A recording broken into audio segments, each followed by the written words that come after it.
27/12/2024 को फरटिया भीमा लोहारू के अंदर एक बहुत ही दुखद घटना हमारी बेटी दीक्षा सन ऑफ जगदीश कुमार जो बीए तृतीय वर्ष की छात्रा थी, उसने एक कांग्रेस के नेता जो एक महाविद्यालय चलाते हैं और पूरे क्षेत्र के अंदर प्रचार करते हैं कि मैं बेटियों को फ्री शिक्षा दूंगा, उनके आने जाने के लिए बसेज की व्यवस्था भी फ्री करूंगा, इस प्रकार का प्रचार करके वो क्षेत्र के अंदर एक समाज सेवी के नाम पर अपने आप को स्थापित करते हैं और कांग्रेस की लिए लंबे समय तक काम करते हैं और काम करते करते 8 अक्टूबर 2024 को विधायक हो जाते हैं और उसके सगे रिश्तेदार जो उस मैनेजमेंट को चलाते हैं, उस विद्यालय को महाविद्यालय को चलाते हैं, जिसका नाम बलवान सिंह है, जो उसका विधायक का सगा साला है, और उसके साले का लड़का राहुल और राहुल की बहन और उस महाविद्यालय की प्रिंसिपल के ऊपर वो दीक्षा बेटी आरोप लगाती है कि इन लोगों ने मुझे मानसिक और शारीरिक रूप से मेरा शोषण किया, इस एवज में मैं अपनी जीवन लीला समाप्त करती हूं। हमारी सरकार के जब संज्ञान में ये विषय आता है, सरकार और हमारी पुलिस एफआईआर नंबर 203 थाना लोहारू तारीख 27/12/2024 8:37 पर उस बेटी के पिता के बयान के ऊपर यह मुकदमा दर्ज करती है और अगले दिन वो कांग्रेस का विधायक और कांग्रेस का नेता ये आरोप लगाता है कि राजनीतिक भेदभाव से मेरे ऊपर शिकंजा कसा जा रहा है। एक तरफ तो सरकार कोई बेटी अपनी जान खोती है, उसके दोषियों के खिलाफ कार्रवाई करने की मजबूती से पैरवी करती है, परंतु दूसरी तरफ कांग्रेस के लोग ये आरोप लगाते हैं कि हम पर राजनीतिक तौर पर इस प्रकार के शिकंजे कसे जा रहे हैं। आज इससे भी बड़ी दुखद घटना तो एक और हुई कि वो कांग्रेस के नेता ट्वीट करते हैं और कहते हैं कि सरकार की नाकामी है क्योंकि बेटी की फीस नहीं भर सकी, इसलिए उसने आत्महत्या कर ली। सारे के सारे तथ्यों को वो दोनों बड़े नेता छुपाने का काम करते हैं कि फीस ना भरने का कारण क्या था, क्योंकि उस समाज सेवी नेता ने ये प्रचार प्रसार करके लोगों को, बच्चों का एडमिशन कराया कि मैं फीस नहीं लूंगा, मैं आने जाने के संसाधन भी आपको फ्री में दूंगा, और उस नाम पर वोट भी बटोरता है।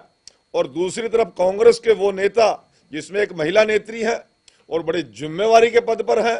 प्रदेश की अध्यक्षा रही, केंद्र सरकार के अंदर 2-2 बार मंत्री रही, आज भी वर्तमान में सांसद है, बहन कुमारी शैलजा आरोप लगाती है कि बेटी बचाओ बेटी पढ़ाओ अभियान चलाने वाली सरकार के राज में बेटियों की क्या दुर्दशा है। बड़ी शर्मिंदगी होती है इस प्रकार के ट्वीट पढ़कर। मैं आप लोगों के माध्यम से बताना चाहता हूं, यही हमारी बहन जो आज दलित बेटियों की बहुत बड़ी वकालत कर रही है, उस दुखद आत्महत्या पर अपनी राजनीति रोटियां सेकना चाहती है। उस परिवार को सांत्वना देने की बजाय, उस परिवार के जख्म पर मरहम लगाने की बजाय, ये बयान देने की बजाय कि दोषियों को सख्त से सख्त सजा मिले, और जो लोग उसके बचाव में लगे हुए हैं, जिन लोगों ने फ्री ऑफ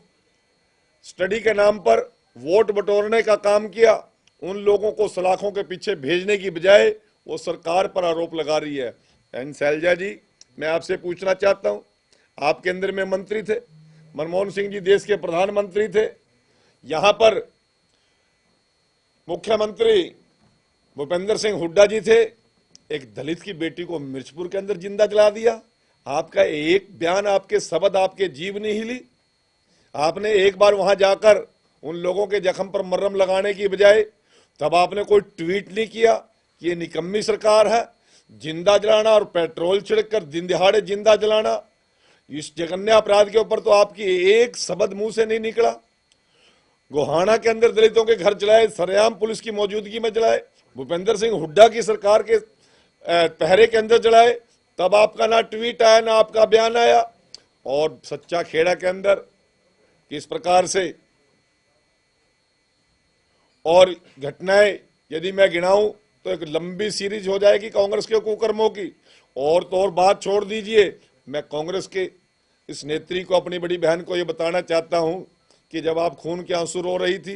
कहती थी मैं अम्बाड़ा लोकसभा का चुनाव नहीं लड़ूंगी क्योंकि मैं दलित की बेटी हूं और भूपेंद्र हुड्डा नहीं चाहते कि मैं लोकसभा में जाऊं, इसलिए मैंने अपना नाम विड्रा कर लिया। आपको उस समय भी ये बात ध्यान नहीं आई, न उस दिन आपका ट्वीट आया जिस दिन चलते विधानसभा चुनाव 2024 के अंदर भूपेंद्र हुड्डा और उसकी सेना ने, कांग्रेस के पूरे नेतृत्व ने आप लोगों को आपके नाम पर किस प्रकार की भद्दी टिप्पणियां करी। और आपको एक ट्वीट नहीं आया, एक स्पीच नहीं आया, उसमें भी ट्वीट हमें करना पड़ा, मनोहर लाल जी को करना पड़ा, कृष्ण बेदी को बयान देना पड़ा और कृष्णलाल पंवार को बयान देना पड़ा। आज रणदीप सुरजेवाला जी की बड़ी लंबी जीप चलती है,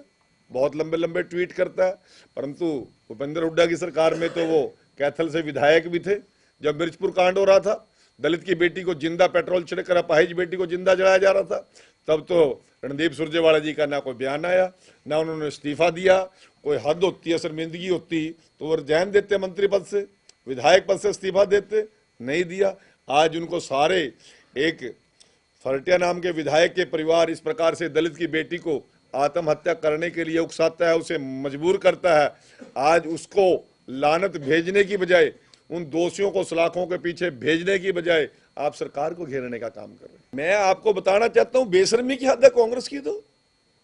कोई नैतिकता इनके पास बची नहीं है। कहना ट्वीट यह करना चाहिए था कि उन दोषियों को जेल की सलाखों में लेके जाओ, उनको सख्त से सख्त कार्रवाई करो ताकि दलित बेटी की आत्मा को शांति मिल सके। वो कहने की बजाय